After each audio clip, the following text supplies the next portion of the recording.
Welcome back to the Paddle and Fin Podcast Network. We're brought to you by Yak Gadget. For all your kayak fishing accessory needs, go to yakgadget.com. Pelican cases, coolers, and lighting. Go to pelican.com. The 153 Bait Company. For all your hard and soft bait needs, go to the153anglers.com. Now let's get this show started. Woo! Welcome back to the Reel Down. I'm Brian Schiller. What's up, buddy? What's up? What's up, Mr. Drew? I finally get to do the Reel Down with you, so I'm excited, man. I'm excited. I know, man. I'm excited too. I'm just chilling here. No reason not to be excited when you're in La Crosse, Wisconsin, like I am. So God's country, super blessed. Man. That's right. It is, man. I've never been here before. My first time. So. Really? Yeah, first time. I was hoping to fish last year for the Hobie Bos, the bass, but COVID and all the changes in the world and my life just never allowed it. So, yeah.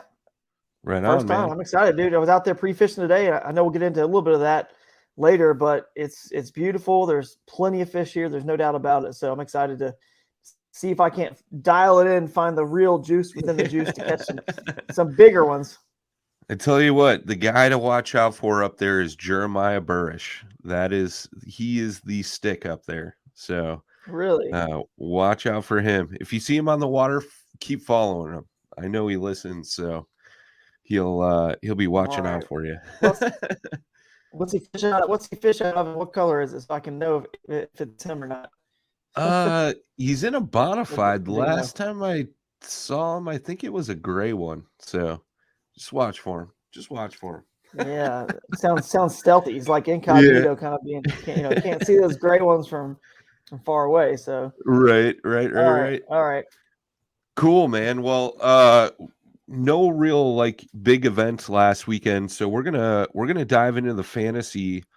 Since you came over to Paddle and Fin, we kind of jumped on board with you and Ken and working on the fantasy game. Shout out to Susie Roloff for keeping that all updated and getting it all caught up, and I know she's been grinding it out every week trying to keep the stats caught up and all that good stuff. So what do you want to start with the top 10 current?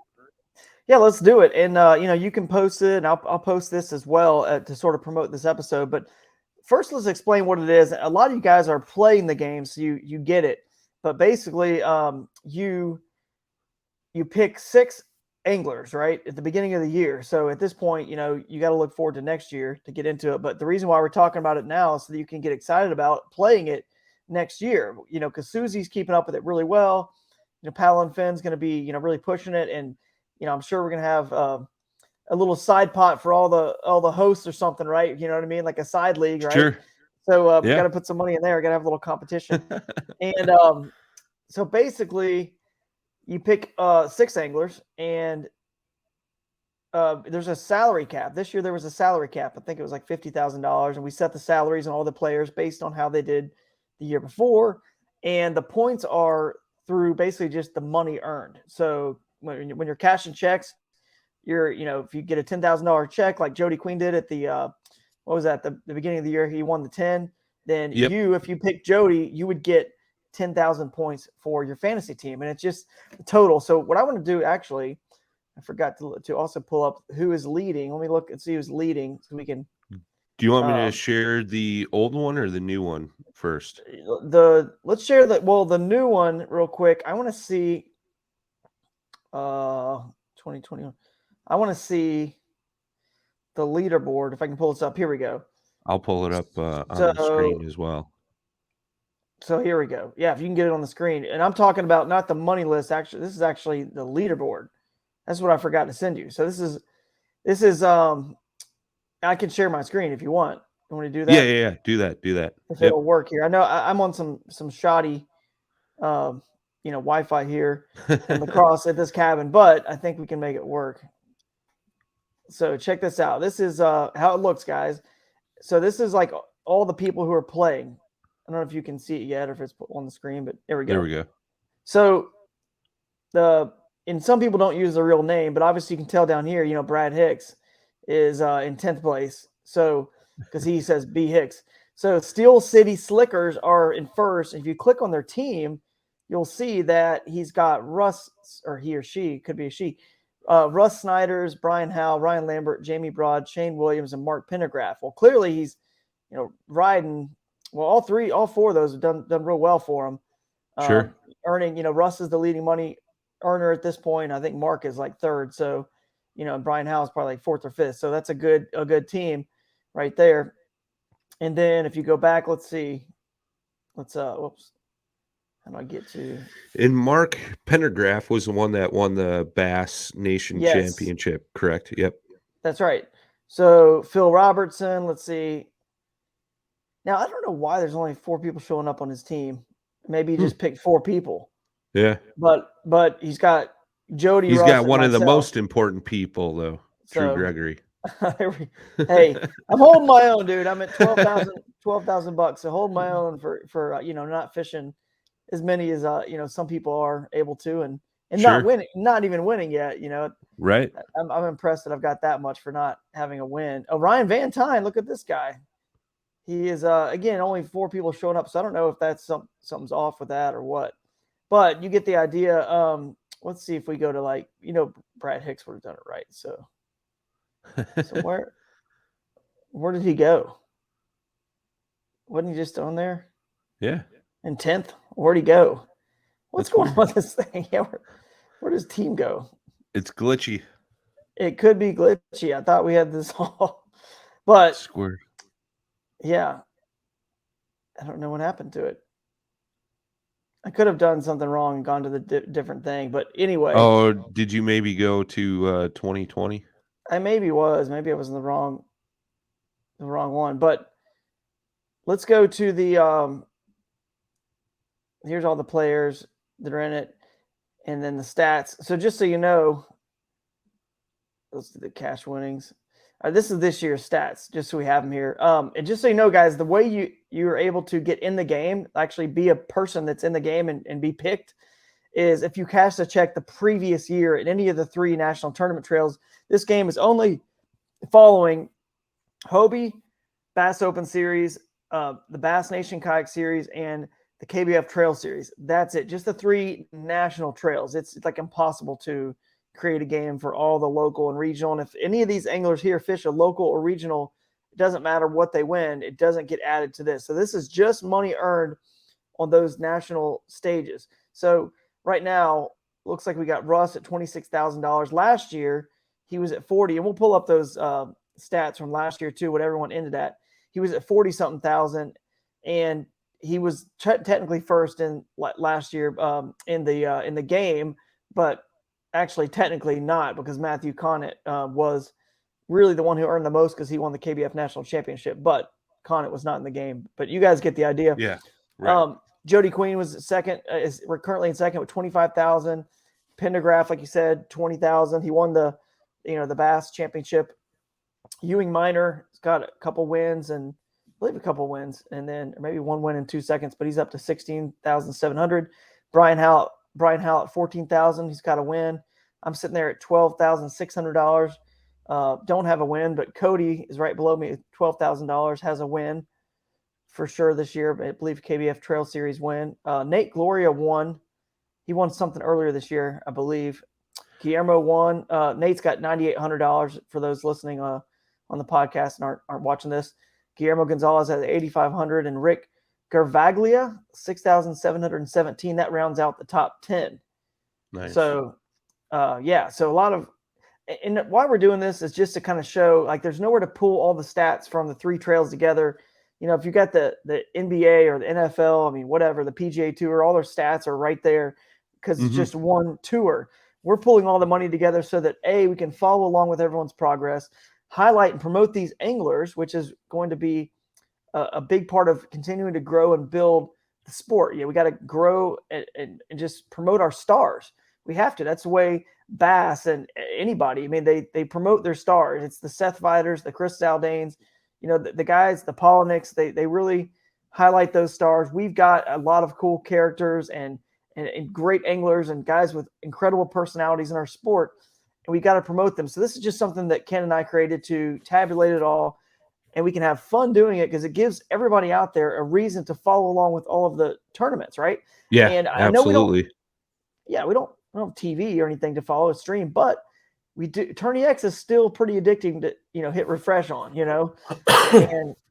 and obviously you can follow all the anglers on social media. You can watch the live stream with Hobie. You can start to get to know these guys, and one day there will be live streams. So that's kind of where it's at right now. But I'll I guess pass it over to you and see if you want to pull up the last year's stats just so we can see.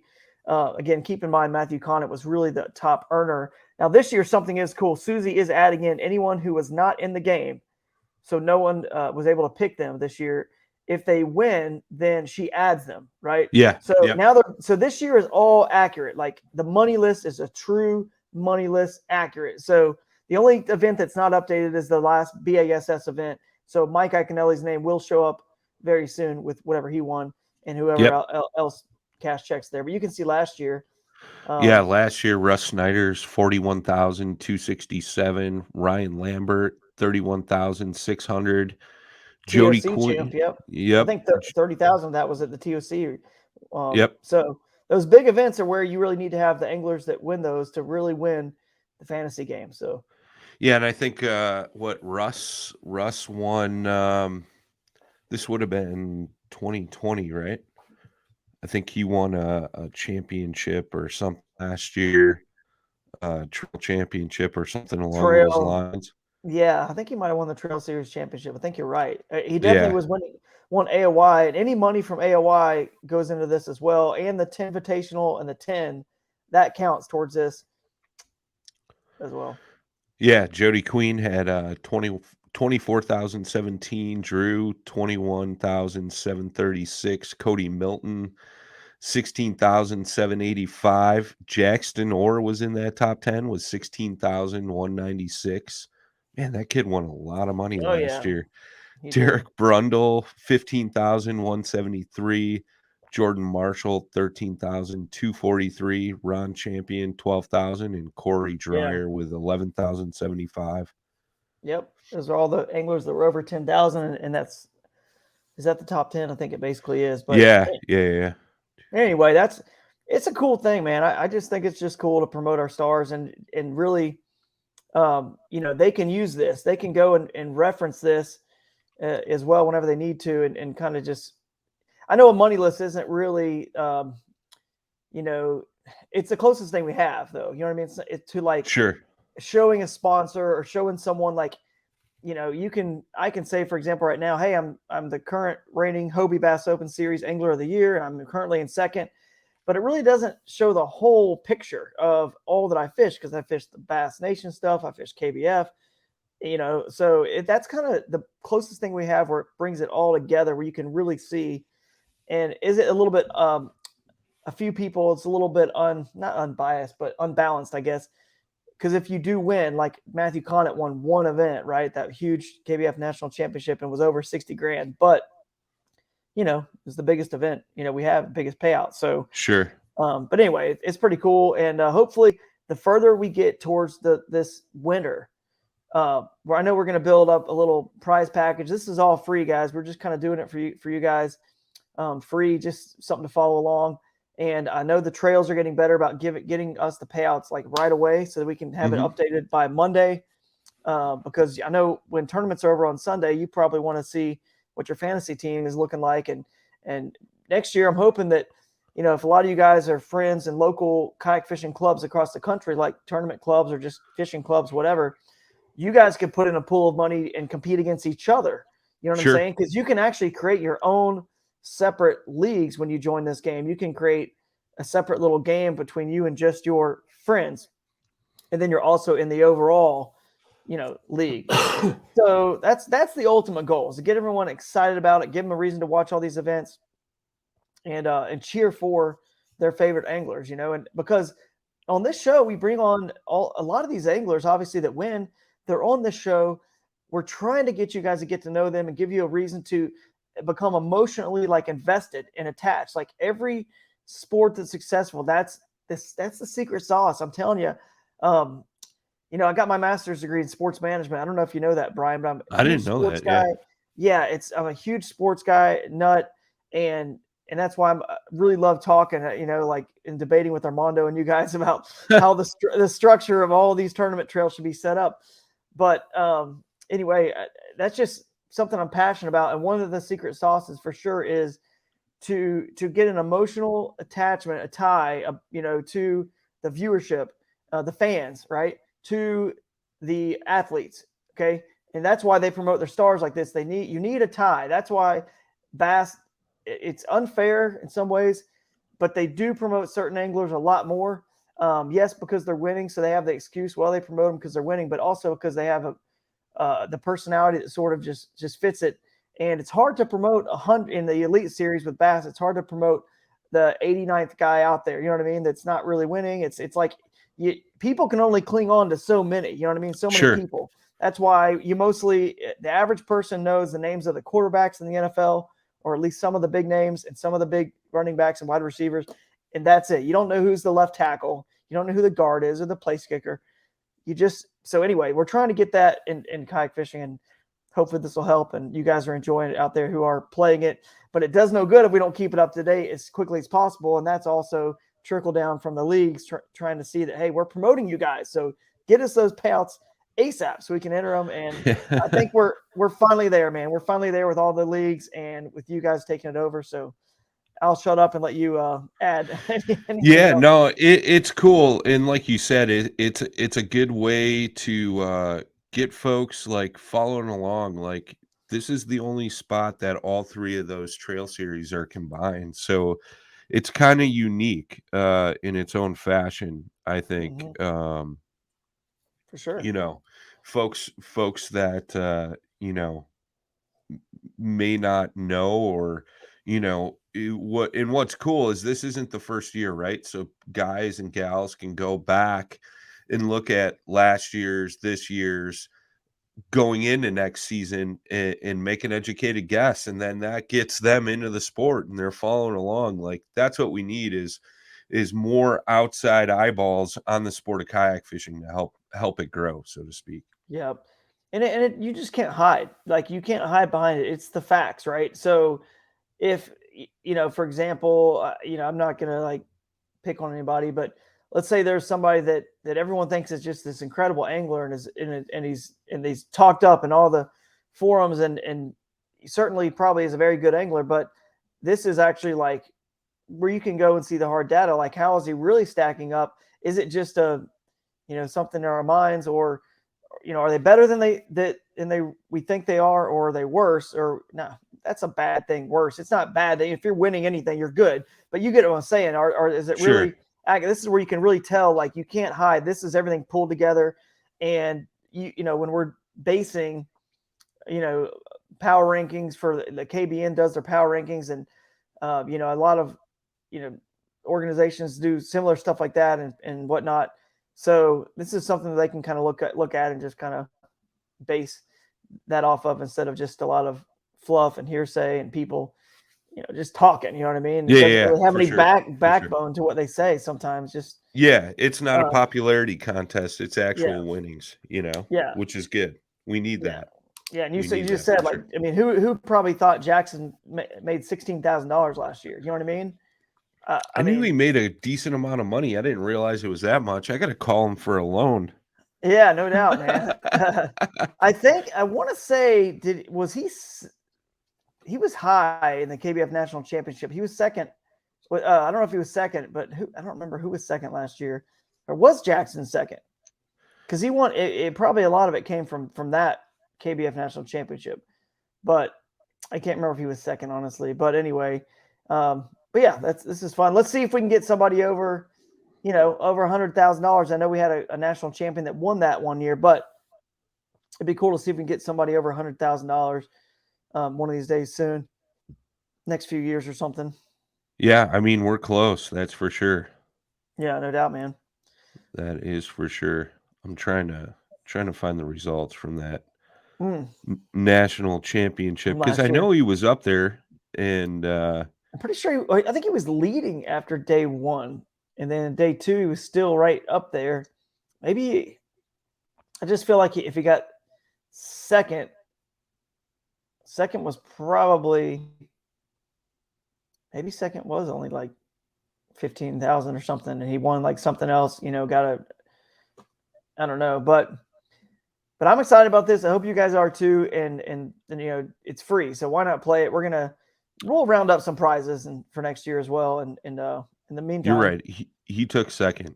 Took second okay, last year. Conat took first. Derek Brundle third. Russ Snyder's fourth. Alex Cox fifth. yeah, You took ninth. yeah, I was Yeah, there, and I was looking. I actually was building um, a spreadsheet. So one thing, if you're an angler, if you guys are tournament anglers, you're trying to get sponsorships. I'm building a spreadsheet. I just, started fishing national tournaments, more seriously or full time. I think I did the 2018 national championship, the 19 national championship, and then 20 is when I started. Maybe it was 17, 18, 19. But anyway, there's like 3 years in a row or a couple years. But yeah, that's I thought I'd had 4 top tens in a row, but I actually have 3 for the national championship. But the reason I was thinking that the previous year was the Open. They had an Open and a national championship, and I was like, I want to say gotcha. 16th out of like whatever 600 people. So it was still a top 10% finish. So anyway, I've said that before on podcasts, so my bad, everybody. I'm wrong. I do not have 4 top tens in a row, but what I'm doing is creating an entire document of all of my tournament finishes, a spreadsheet, and yeah, I was 18th out of 326 in the Open, and then I was 5th out of 751, second out of 461, and then ninth this year. So Okay. 5, 2, and 9. But anyway, but it's something you guys should seriously do it now before. I know Tourney X keeps stats on there if you at that certain level. I don't know what you have to do to get it on, but it's on mine. All my stats are on there. But create a spreadsheet of all of your finishes and make sure you put like the date, the year, the tournament, the location, what place you finished, how many anglers were in it, and then a tab that actually, or a column that calculates that the percent finish, because that can matter too. Obviously, if you tell someone you're 18th, they don't really, no big deal. But if it was out of 326, Sure. like for Sure. me in 2017 on Kentucky Lake in the Open, that's a good percent finish. So really, people should be looking at the percent finish, and it'll help you get some sponsors. Not that that's the main thing sponsors look at. It's just obviously one part of it. So, but yeah, That's a good tidbit there, man. I never really thought about that, like doing a whole spreadsheet of your tournament finishes. I should go back and do that. Well, you also see your progress. That's what's cool. You'll see your Sure. progress, and that's what's encouraging, because individual sports are tough when you're competing against a lot of people. You can get down on yourself when you're in 30th place out of whatever 75, but then as you see your percent finish increasing, you'll be encouraged that I'm only whatever, I'm 15th place, but this time, same 75 people, and the percent, I don't know. I think it encourages, it'll encourage people to see that their progress, Continues to get better, yeah, better or worse. My or case, worse. I always start out with a bang and then I go downhill. Yeah. I get in my head. I get in my head. That's right. I'm It a, can I'm definitely show on. you your consistency too. Like whether, I think you can start to see if you're like up and down, and just have crazy years, at least in as an angler, as you progress in learning, it shouldn't be such a big up and down. It should be just these slower like curves like Yeah, that. You should be sure. more consistent. Um, so your Like a median will just, gradual yeah, increase with a yeah, few minor bumps right. in the road. Yeah, exactly. They're not going to be these big up and down finishes. Like you're going to be like dead last and then, ninth another one, and you'll get more consistent. So yeah, Definitely. man. But there's Definitely. little things that can help you as as people try to get sponsors and grow their names in the sport and their brands, and it's happening big time. Heck yeah, man. Heck yeah. Yeah, and if you guys want to go follow along, go to fantasizer.com and then you could look up the kayak national trail Yeah, fantasy game. and or Fantasy Kayak Bass League is what it's Click listed for this year. you can actually click when you go to their home site. This is the easiest way to find it. If you go to Yep. fantasizer.com, and it's FANTASIZR.com. Just click on shows and games on the homepage. There's Yep. like four tabs. And if you scroll down, you'll see it. It says, one of the ones that's created by our partners. It's called Fantasy Kayak Bass League. And there you go. Boom. It explains it all. All right. Very cool. I'm Yeah, all pumped the for next rules year. and how everything works is in there. So it's super cool, man. You guys should check it out, get pumped up. When are folks gonna be able to start signing up for next year? January 1st? No, we'll probably be able to do it maybe January 1st. Maybe you're right, but I think we should be able to do it before then Like because December? because we've been putting in anyone who earned a check this year, even if they weren't in the game already, like I said, they get inputted. So now that they're already inputted, there's no more work to do. We know all the anglers, right? We're picking from. I think we'll be able to start it sooner, in which case, TOC's the last event of the year, TOC. right? So sometime probably like early to mid-December, we should be able to get something going. Cool. And if you want to, who knows? We could even talk to the guys at Fantasizer and see if there's a way we can make a one-off game for the TOC, just for the TOC, just so people cool. can kind of get in. That'd be cool too.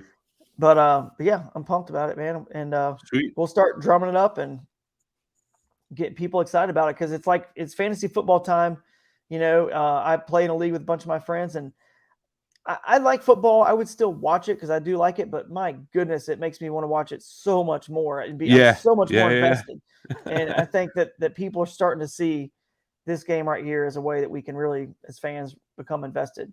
So even though I'm an angler, I'm telling you, I'm just one of the biggest fans of this sport and all the really cool people that we have in it. So I get excited about the fantasy game, Do you have a team on the fantasy game right now? I do. And if I click on Did you pick yourself?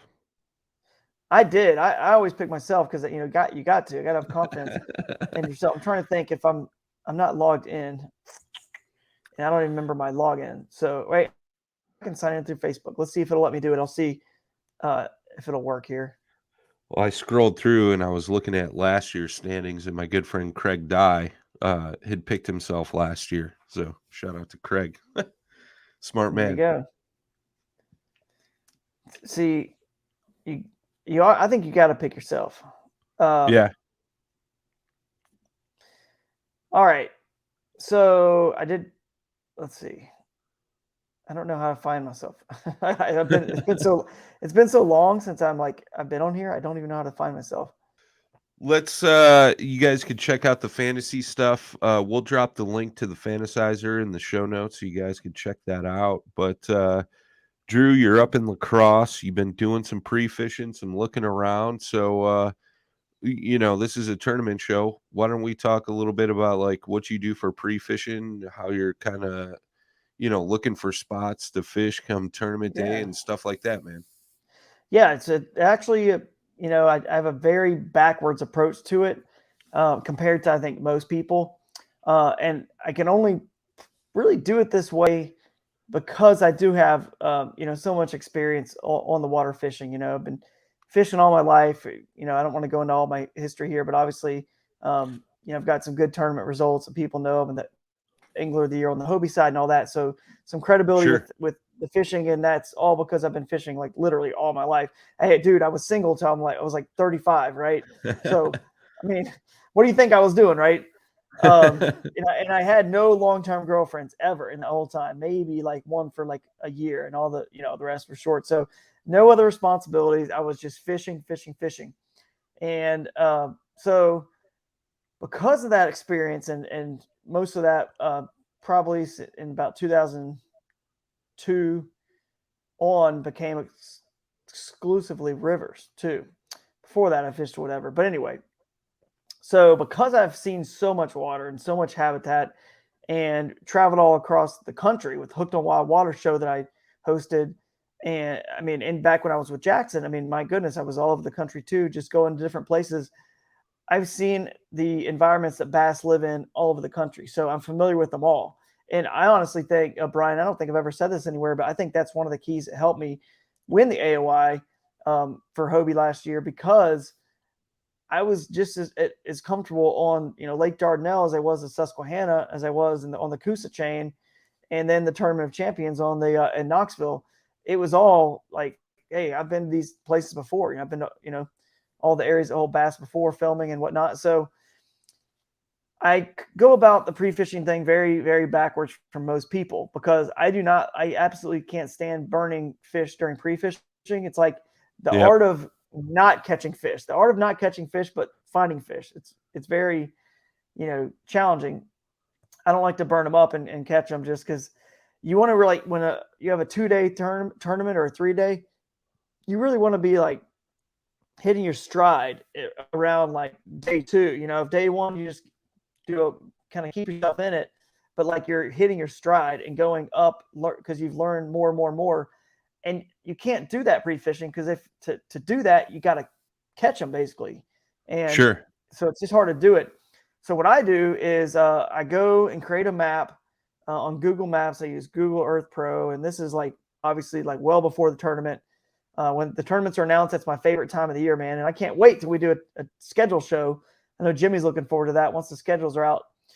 And at some point, I make a map for every single location, right? So Yep. I'd never been to La Crosse, so I made a new one on Google Earth Pro, and I added all my waypoints and the pins that I found with the satellite imagery study, and I scouted around. And again, I love, rivers and creeks. So if it's a lake tournament, I'm going to try and find rivers and creeks that could potentially play as a contender to win the tournament.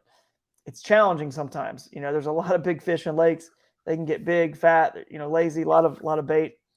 But I kind of, most of my pins, just for example, are on, rivers and creeks and backwaters and places that are very, very, very much Drew Gregory style, right? River Bassin and Sure. Hooked on Wild Waters, all that sort of skinny water stuff that, caused me to buy a kayak in the first place. Right. So I put all those pins on the map. And then I can't get into the details now, but you can actually transfer that data to your Google account. So you can make your Gmail account and all that's connected.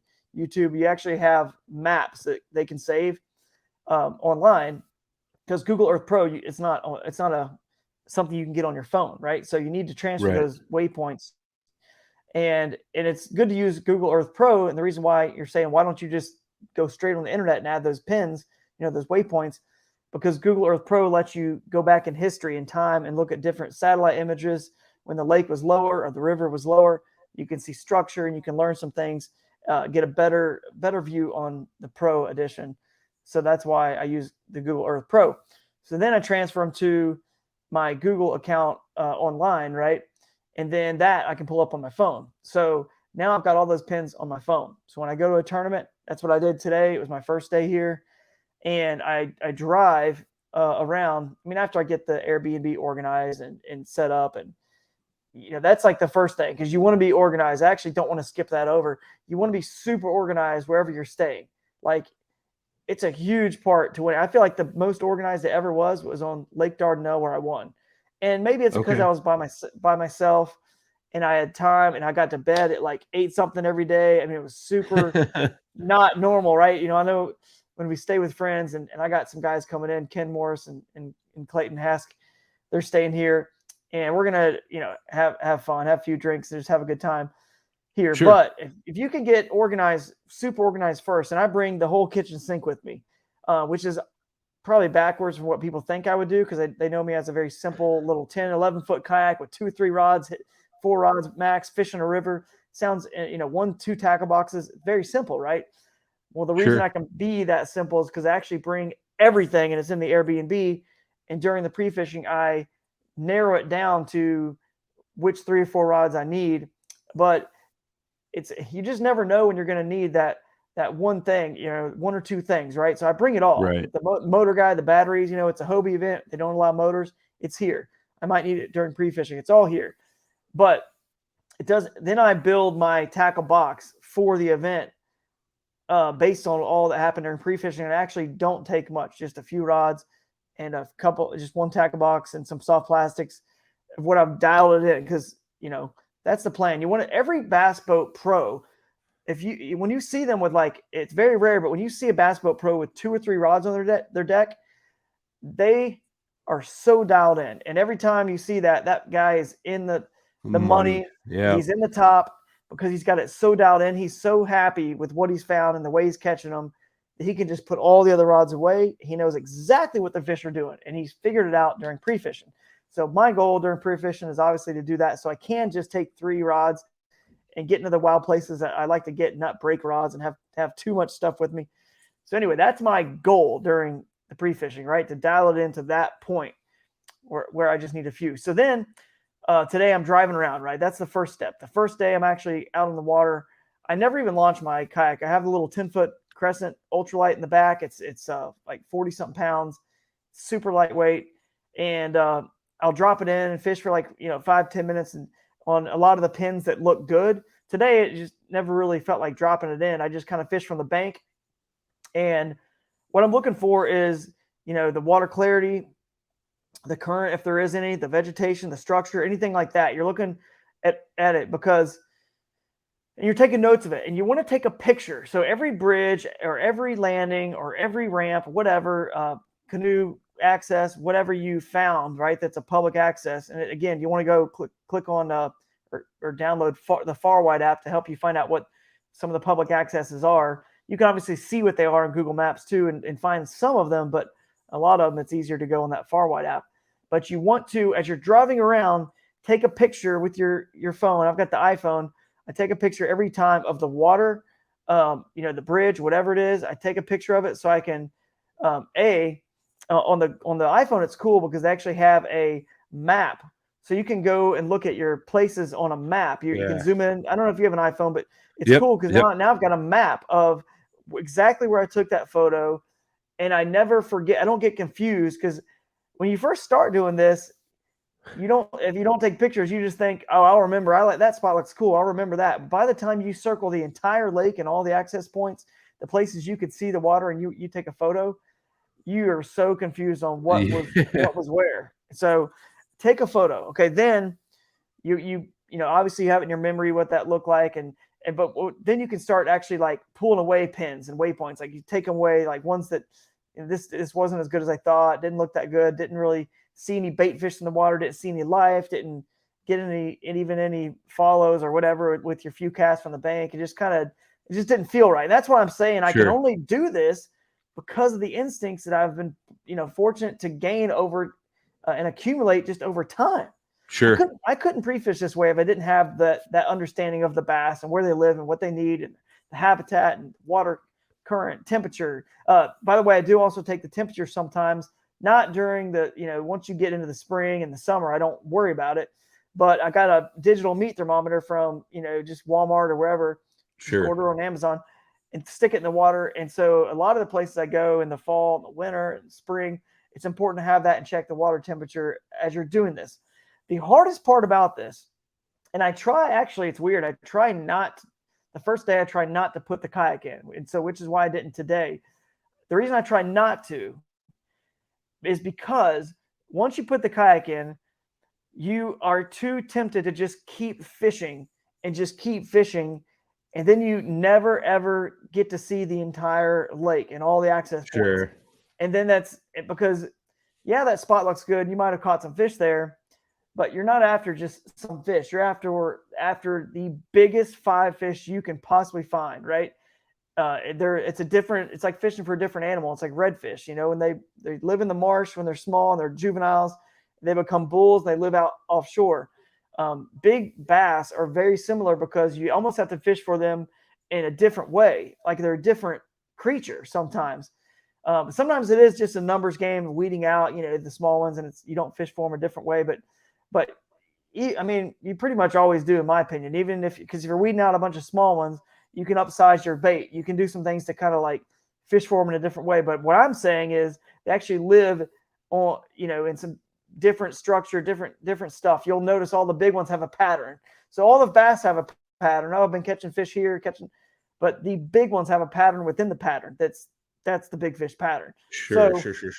Anyway, I went around, I never put it in today because I wanted to see as much as I can because here's why you want to see the entire body of water. Like, you don't know let's think about the last home you bought in a town you just moved to. I mean, how do you really know what a good deal is or what a good house is if you haven't seen all the neighborhoods all around the town? You don't know. There's a lot of examples I can use where you just don't know, if you're buying something, you don't know with a vehicle, like a new car, you don't know what a good deal is until you kind of test enough of them, all of them to really, even kayaks, dude, just getting in all the kayaks, paddling. We say it all the time, go demo a kayak. Demo. You're going to have your pro staffers and everybody saying, buy a new canoe, buy a Hobie, buy a Crescent, whatever, but really, if you just go and test them all, then you'll know exactly what you need to buy because you tested them all. Exactly. And that's kind of what, this is just more like you've seen them all. And what you thought was good at the beginning of the day, you're like, this is amazing. And you would have just put in and fished and cost you half the day or the entire day. You may have never left. What you thought was good may not be as good anymore once you see everything, So now that you see it all, I've only covered maybe 1/3 of what I need to see. I got 3 more days, maybe 2.5. Sure. But so my goal is tomorrow is to finish all those points, see them all. And I'll have a little time tomorrow, I think, because I'll have a whole day today. I just had half a day because I was getting organized. But then I'll be able to put my kayak in some tomorrow and actually, really expand a little bit in some areas. But even if I put it in, if I catch a 16, 17, 18-inch fish, I'm not going to keep fishing. Yeah, there's no point, like I'm burning. I want to burn the fish. I want to find another spot because once you catch those fish, that's like exciting to me because I can leave and go find more juice. Most people say this is amazing. They just keep fishing because it's fun. I get it, dude. It's fun. It's hard. It's so hard to stop catching them when you're having fun. But you got to have the willpower to do it if you want to be, at elite level of any fishing, bass or kayak, whatever. You got to have that willpower to stop because you got 2 days or 3 days or whatever your tournament length is, where you can just wail on them as hard as you want, So I should be able to see a good bit. The other reason why you want to find as many places as possible, because maybe there are bigger fish somewhere else. Even if you catch a big fish there, 16, 17, 18 incher here in La Crosse, you might find bigger ones somewhere else. So that's the first thing. The other thing is the weather and rain can change, especially if you are fishing creeks and rivers. It can change. That spot might have been good then, but it might be just blown out by the time the tournament hits, right? So you need to have backup plans upon backup plans. Yeah. And the other reason is because you show up on tournament morning, dude, and 5 other people are there and you're in a small area and you thought you were the only one that found it. Right. You need something else because nobody's winning anything at that point. Right. And so you just need to keep finding as many like A+ spots as possible. And then you'll expand on them in the tournament and make your decisions based on weather and what's happened. And if people are at the same ramp or whatever that morning, you can adjust. So that's kind of my plan, man. And tomorrow I'll be hitting more of the rivers and creeks and the backwaters and just kind of checking it all out and seeing if I can't find some more big ones. I caught some decent ones today. I mean, some 16, 17-inch fish for sure. But, there's definitely got to be some 18, 19s, and 20s around here somewhere. And again, I can't complain, dude. Catching those fish from the bank, that's a good sign from the bank. So, yeah, heck yeah. Yeah, there's definitely some very, very nice fish up in that area for sure. Yeah, man. Absolutely. So I'm pumped. Can't wait. Hopefully that helps you guys understand the pre-fishing, and then we'll get into tournament some other time on a episode where we don't have a tournament to recap. I'll talk about sure the actual tournament day and the decisions you got to make that can make it or break it for you. Very cool. I like it, man. Well, we're at that time too where schedules are being made for next year. So like what are some key things that you'd like to see or you're looking forward to once these schedules get announced for next season? Yeah, so I know we wanted to talk schedules. So what I want to say is a couple of things. One, it's always nice when the schedules do come out early, but it's a trickle down effect. I think they're like Bass has to wait on the elite and the the opens, and then the nation and all the other stuff they got going on. And then I know that theirs is almost done though because of last year, so that's good. I know Hobie is on top of things. They're going to have theirs out probably right after the TOC or maybe even before. I wouldn't even be shocked if they announced it at the TOC. And Sure. then KBF is consolidated thing for the trail series. They should have theirs out. But obviously, we want to see the trails work together because the anglers at this point in time, as we noted earlier with the fantasy game, we do fish all three, right? And then obviously people fish the regional stuff like the paddle and fin trail that you guys are kicking butt with, and all the other regional and local stuff too. So the sooner those national trails get their schedules out, the easier it is for the local and regional guys, right? So that's the obvious thing we'd like to see. And hopefully some tournament trails out there listen to this and they can take notes. But what I would like to see is just some new bodies of water continuing to come into the mix. And of course, we'll always have, some new ones, but I just hope they reach out to new ones that we have not really even heard of, because I feel like they probably think that you have to have heard of it to get a bunch of people to come and fish it. And you've only heard of it because the tourism department paid Bass or Major League Fishing to go there. So therefore we hear of it. And it doesn't really mean it's necessarily the greatest fishery in the world. I mean, the Sabine River in, Orange, Texas or whatever over there, not the greatest fishery, but their tourism department has money and they, we all know about it because they pay to have them there. But anyway, the unknown places is where I want to kind of go because the anglers enjoy that as well. If next year I pull up my maps and I don't have to create a new map because I've been to all those places, that's boring. The most enjoyable part, I think most anglers would agree, is the anticipation leading up to the event, right? Sure. It's all the talk. It's just exciting. Like, how's it going to go down? If you go to a place you've been before, I mean, and at least go a different time of year. So Hobie did a good job with that on Lake Dardanelle. Dardanelle was in September last year. This year it was in April. And it was it fished totally different. Trust me, I know. I won last year. I got like 40 something this year. It was my worst Hobie BOS finish, to date. And I got tricked by the fish. They weren't where they were pre-fishing. Anyway, it's another story. But at least if they go to the same places, they hopefully will, make them different times of the year. Otherwise, it's the same angler doing the same thing in the same spot. It's this, it can be kind of boring, and it's not as fun for the anglers to is either. There's no like research. It's like, hey, I'm going to go here. I'm going to do this.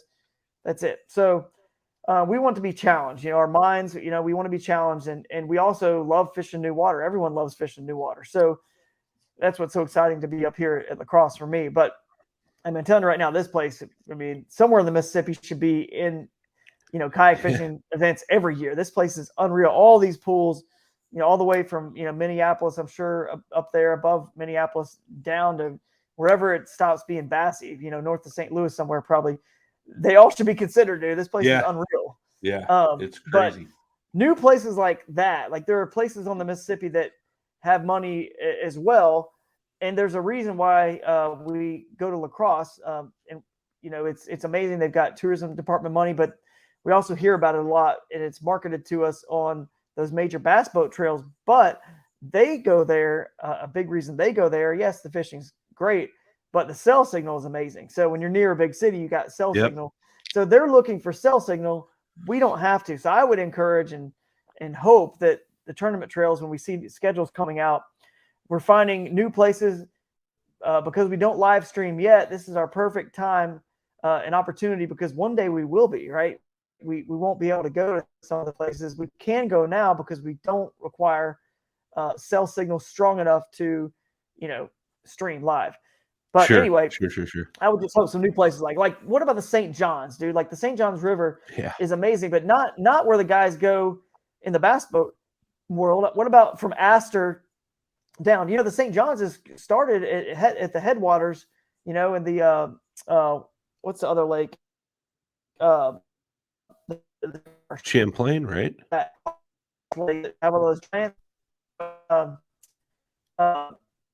the lake down in Florida River called the Headwaters and Stickmark. You know what I mean?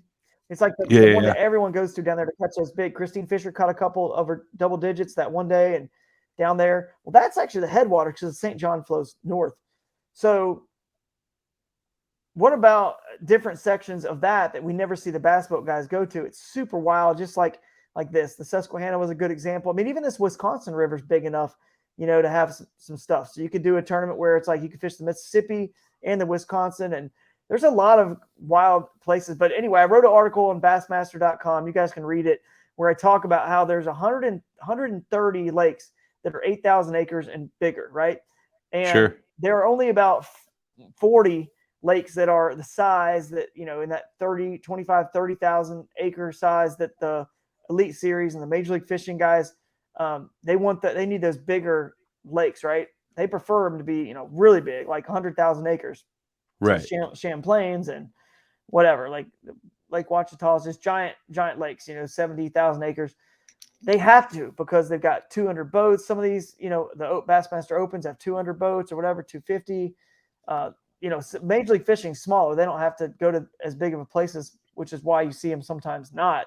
And that's cool. Sure. They're taking advantage of that small field. But you get my point, man. They are limited to cell signal, acreage of the lakes, and they're limited to whichever tourism department has a lot of money to pay them, which is why they go to a lot of the same places. We don't have any of that, really. Tourism department, yeah, we need some money. We don't need the amount that they do. So I would like to see us go to these other places, because they only have about 40 to pick from every year. And out of those 40, only like 15 or 20 have the budget to pay them. So they have like nothing to pick from. We have everything, 130, 8,000 acre. Now, 8,000 doesn't sound big, but 8,000 acres, if you're just fishing a lake, is not that big. But if it's an 8,000 acre lake that has some rivers and creeks flowing in it, and you got the mileage of those two, plus it's a whole lot of water, man. It's a lot. Yeah, maybe it's got cypress trees in it. It's got a lot of vegetation, grass, so it's not just a lot of dead water. And some of the lakes across the country have a lot of dead water, like I don't know, just big open water, like Hartwell, Lake Lanier, whatever, you name it. Like I just said, Ouachita and Greer's Ferry and all the lakes over there, and a lot of the Ozarks and Oklahoma. There's just a lot of big open water. So maybe not those lakes. If they were a lake like that, couldn't be 8,000. But anyway, if rivers and creeks are feeding it, so we can actually go to so many cool places that, yeah, we've never been marketed. It's never been force fed, but those tourism departments are dying to share their area with the world. So anyway, I just really think that's, one thing that I would like to see change. Another thing I would actually like to see, and I think we do, just so I could be on a positive note here, not really change. I just want to say that the trails do a good job of that. They really do. I mean, we go to new places right now, but I just hope that they'll start exploring some completely out of the box places, that kayaks really will excel over the bass boats. Another topic to consider is also the Bassmaster Elite Series, the Major League Fishing, the Tackle Warehouse Pro Circuit, all those major trails, right? The other thing to consider is potentially going to those same locations, because we should be going to the Gunnersville and the, not like every year, the Lake Forks. There's no doubt about it. I feel like we definitely should be going to some of those big lakes where those big bass boat tours go. But what I think is cool, and we mentioned this earlier, we talked about earlier offline here, is if we went to those locations, just, a few of those sprinkled in the schedule, because people do love to come to La Crosse, and they love to go to Gunnersville and Chickamauga, the ones that you do hear about that are really good, Lake Fork. But if you go right before or right after the MLF or, Bassmaster Elite Series, any of the series that have live streaming, the Tackle Warehouse Pro Circuit, you name it, I actually think that we should take their schedule, the Kayak Fishing Tournament Trail should look at their schedules and always go to those same locations if they're going to go anyway, and go right before or right after. Yeah. And what do you think about that? I think it could go either way, a lot of guys are going to take advantage of watching those live streams if it goes after. But on the flip side of that, right, a lot of these kayak tournaments, you're starting to get some live coverage, things like that. now you got all the bass boat guys looking at where the kayak guys caught all the fish, you know? Exactly. So, And you'd be surprised, and I'm right there with you, man. I feel like there's an advantage to either way. Like, it was exciting for me to be able to watch the Tackle Warehouse Pro Circuit title championship here at La Crosse, because I got to see a lot of the water, see what those guys are doing. Now, I mean, the Elite Series was on Pickwick before we were there this year. I watched all that. I mean, that's fun, that's nice and all, but truth be told, I don't really fish anywhere a bass boat can go. That's just not my MO. But I sure. got to see a little bit about the baits, the water clarity, the conditions. You learn a lot. And a lot of the guys in kayaks obviously are fishing a lot of the same water the boats are. You get to learn a lot. But and like you said, then it may help a lot of the kayak anglers who don't have a lot of time to pre-fish. Sure. If our event is right after. Another thing that's a positive is it's before or after. Especially if we go, let's see, the week after, because you pre-fish before. So Yeah, there's right. a chance if someone takes off vacation time or whatever, it gives them a chance to go to the weigh-in on Sunday, the Bassmaster Elite Series. And that's just a unique experience to be there and see a lot of those guys in person and see the fish and see the whole show, so that's kind of cool too, because then you would pre-fish that week. And I know a lot of people can't pre-fish the whole week, but if you're going to take vacation or really commit to one tournament, it does give some people who can do it the chance to go and see some Elite Series. Plus, the Elite Series every once in a while does get a weather delay, and it pushes them into a Monday or Tuesday finish.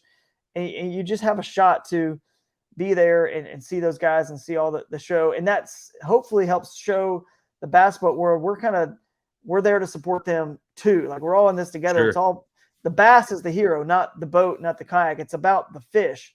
You know what I mean? So we can hopefully stay. Again, I wrote another article on bassmaster.com that touches on this topic.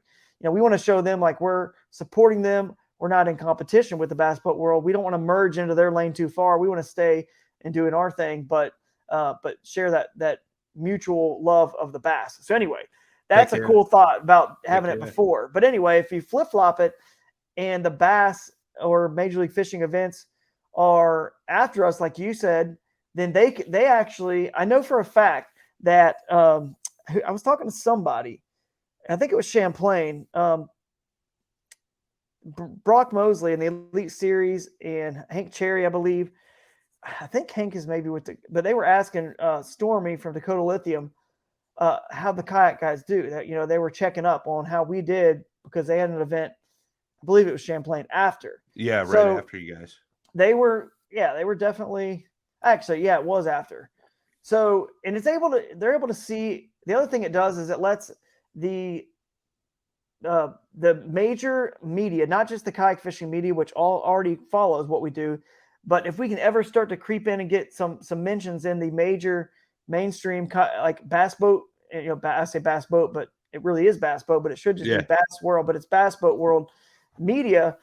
I think if we next year, I'm very confident we're going to have a length to weight calculator in the standings column on some of these scoring that we use, whether it's Tourney X, Fishing Chaos, whatever.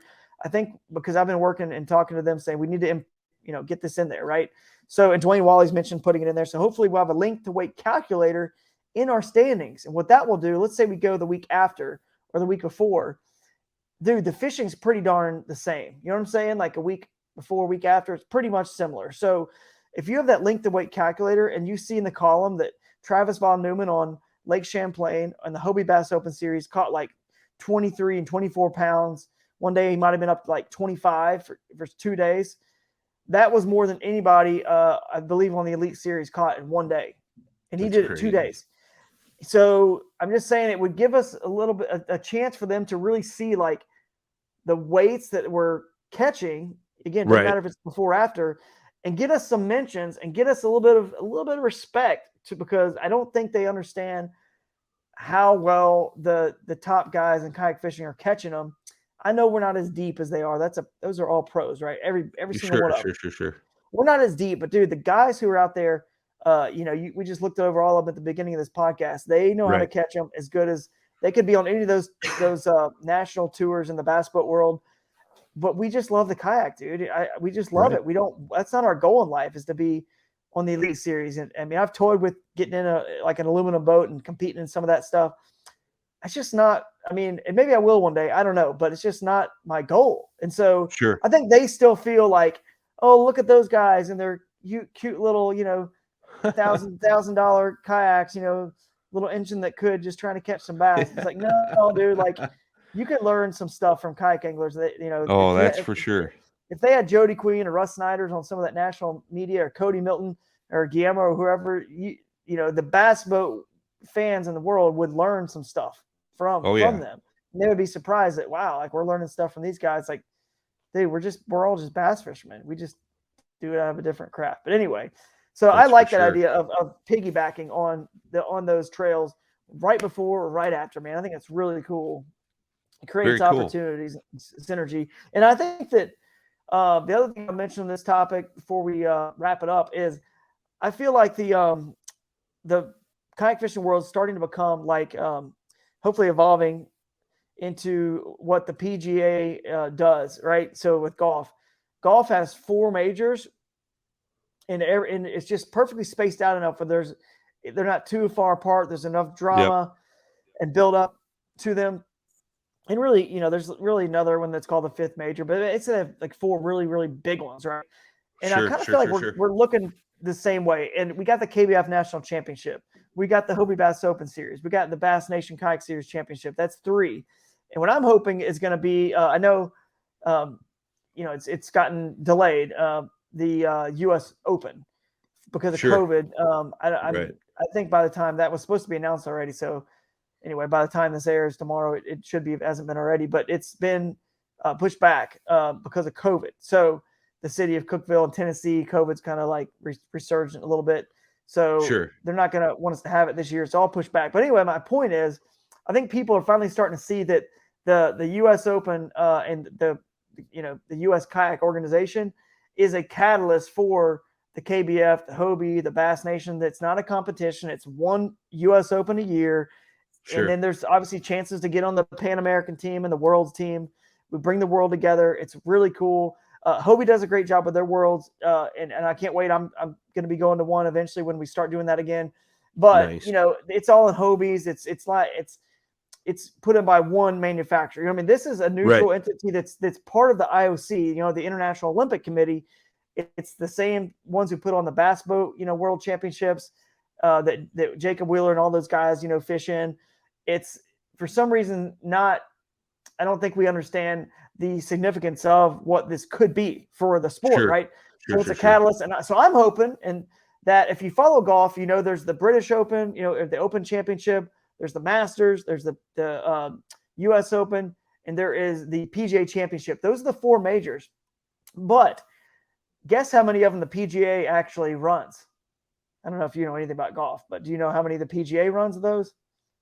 They run just the one, right? Just the PGA Championship?